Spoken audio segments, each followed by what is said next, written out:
Hari ini tepat 18 tahun bencana gempa dan tsunami menerjang Aceh. Tepatnya 26 Desember 2004 lalu. Bencana tersebut menjadi yang terdahsyat yang pernah terjadi di Indonesia. PBB pada 4 Januari 2005 memperkirakan bahwa jumlah korban tsunami Aceh kemungkinan melebihi 200.000 jiwa.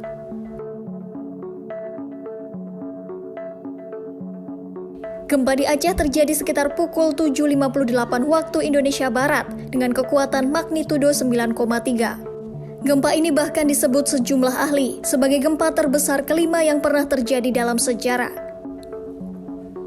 Setelah gempa terjadi, tsunami dengan ketinggian sekitar 30 meter menerjang wilayah Aceh. Diketahui, dahsyatnya tsunami pada saat itu berkecepatan 100 meter per detik atau 360 km per jam.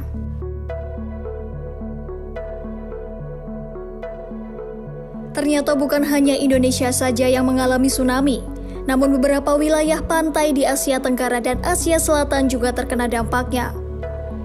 Dilaporkan pantai-pantai di Sri Lanka, India, Thailand, Malaysia, dan lain sebagainya ikut dilanda tsunami.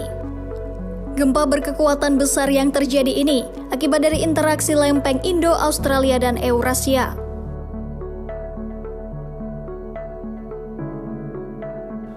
Peristiwa gempa dan tsunami Aceh menjadi salah satu bencana terkelam di Indonesia. Setelah bencana terjadi, beberapa negara mengerahkan bantuannya ke Aceh. Kapal induk Amerika Serikat USS Abraham Lincoln turut membantu evakuasi korban dan penyaluran bahan bantuan. Selain itu, masyarakat internasional juga memberikan bantuan senilai 2 miliar dolar AS. Dengan banyak bantuan dan perhatian, Aceh perlahan kembali bangkit dan tertata kembali. Bukan hanya secara infrastruktur, namun perekonomian sekaligus psikologi masyarakat juga perlahan mulai membaik. Dan pada 2009 lalu, didirikan sebuah museum di kota Banda Aceh untuk mengenang peristiwa pilu tersebut. Itulah video singkat mengenai begitu mengerikannya bencana tsunami yang pernah terjadi di Indonesia, tepatnya di Provinsi Aceh. Tidak hanya berdampak pada rusaknya properti, namun juga bencana ini memakan banyak korban hingga lebih dari 230.000 jiwa melayang. Tsunami merupakan serangkaian gelombang laut besar yang disebabkan oleh pergeseran volume air yang besar. Biasanya dipicu oleh gempa bumi di dasar laut.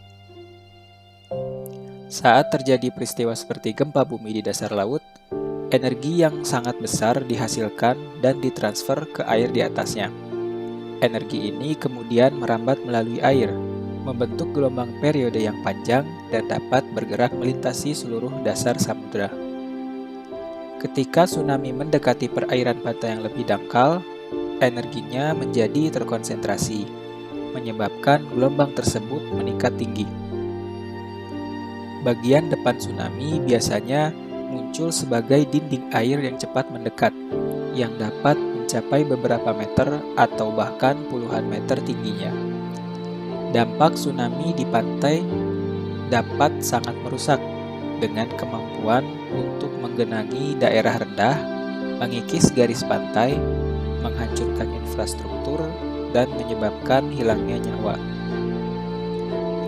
Peringatan tsunami dikeluarkan oleh berbagai organisasi regional dan internasional untuk memberitahu masyarakat pesisir tentang ancaman tsunami yang akan datang. Peringatan ini memberikan waktu penting bagi evakuasi dan persiapan tanggap darurat. Penting bagi penduduk yang tinggal di daerah pesisir yang rentan terhadap tsunami untuk mengetahui sistem peringatan dan memiliki rencana kesiapsiagaan untuk mengurangi potensi dampak dari fenomena alam yang kuat ini. Akan tetapi, proses mitigasi bencana tsunami ini tidak selamanya berjalan lancar. Ada beberapa kendala yang mungkin akan dihadapi, mulai dari kurangnya sumber daya, kurangnya kesadaran dan kesiapan masyarakat dalam menghadapi bencana tsunami, koordinasi yang tidak efektif, dan kompleksitas sistem yang dapat mempengaruhi efektivitas sistem peringatan dini. Maka dari itu, kami memperkenalkan alat mitigasi bencana tsunami yang kami buat bernama Smart Evacuation Route for Tsunami Disaster Mitigation using AIoT Technology. Alat ini dirancang untuk mendeteksi terjadinya tsunami, terdiri dari beberapa perangkat yang bekerja secara bersamaan untuk mengumpulkan informasi dan memberikan peringatan dini kepada masyarakat sekitar. Alat ini juga dilengkapi dengan sistem AIoT yang dapat menghasilkan sistem otomatisasi yang lebih cerdas dan juga efisien. Nah, selanjutnya kita akan mengetahui komponen apa saja yang diperlukan dalam membuat alat tersebut. Nah, yang pertama adalah sensor piezo. Nah, sensor ini dapat mengkonversi getaran menjadi tegangan listrik. Oleh karena itu, ketika terjadi tsunami, sensor akan mengirimkan sinyal tegangan kepada node MCU. Selanjutnya ada sensor ultrasonik. Nah, sensor ultrasonik merupakan sensor yang dapat menentukan jarak suatu objek. Nah, dengan memanfaatkan ini, kita dapat memonitoring ketinggian air laut yang merupakan salah satu parameter terjadinya tsunami. Yang ketiga ada node MCU ESP8266. Nah, alat ini berfungsi sebagai pemrosesan apakah parameter terjadinya tsunami telah terpenuhi dan meneruskan data yang didapat dari masing-masing sensor baik ke database yang akan ditampilkan pada web server atau ke node MCU yang akan disampaikan kepada sistem pemeringatan. Selanjutnya ada web server. Nah, web server adalah sebuah platform yang berfungsi untuk menyampaikan data-data yang sudah dibaca oleh sensor, baik itu piezo ataupun ultrasonik secara real time. Nah, yang terakhir ada MQTT.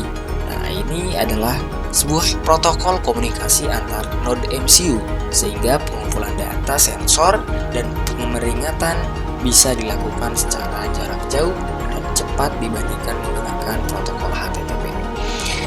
Nah, selanjutnya kita akan kasih tahu bagaimana cara kerja sistem alat tersebut. Yang pertama, proses perekaman data dengan menggunakan sensor yang telah disiapkan. Terdapat dua buah parameter yang digunakan untuk mengetahui potensi terjadinya tsunami, yaitu getaran bumi dan ketinggian permukaan air laut. Nah, selanjutnya melalui node MCU data dikirim menuju database MySQL yang kemudian ditampilkan di web server secara real time. Nah, bagaimana proses pengumpulan datanya? Nah, pada saat pengumpulan data, getaran pada dasar prototipe akan memberikan input getaran pada sensor piezo. Sedangkan ketika tuas diangkat, nah air pada bak akan surut dan sensor ultrasonik akan membaca data bahwa laut mengalami penyurutan secara drastis. Nah, kedua hal ini yang akan menjadi parameter inti terjadinya tsunami. Nah, kemudian indikasi ini akan disampaikan melalui protokol MQTT kepada node MCU yang disetting sebagai pemeringatan di tepi pantai. Nah, setelah itu, node MCU akan memerintahkan kepada buzzer untuk berbunyi dan pesan broadcast akan dikirimkan melalui Telegram kepada seluruh pengunjung di sekitar pantai dengan link jalur evakuasi pada Google Map yang sudah tertera. Nah, maka dari itu, pengunjung dapat melarikan diri dan dapat melakukannya dengan tertib dan terkondisikan secara menyeluruh. Harapan kami, semoga dengan adanya alat ini dapat membantu mengurangi resiko dan dampak yang ditimbulkan oleh tsunami. Juga dapat memberikan peringatan dini yang efektif dan dapat meningkatkan kesadaran serta kesiapan masyarakat dalam menghadapi ancaman bencana tsunami. Saya Abdul Muiz Al-Mubarak. Saya Aditya. Dan saya Maulana Yasin Subuh. Sekian dan terima kasih. Salam hangat kami dari Universitas Siliwangi.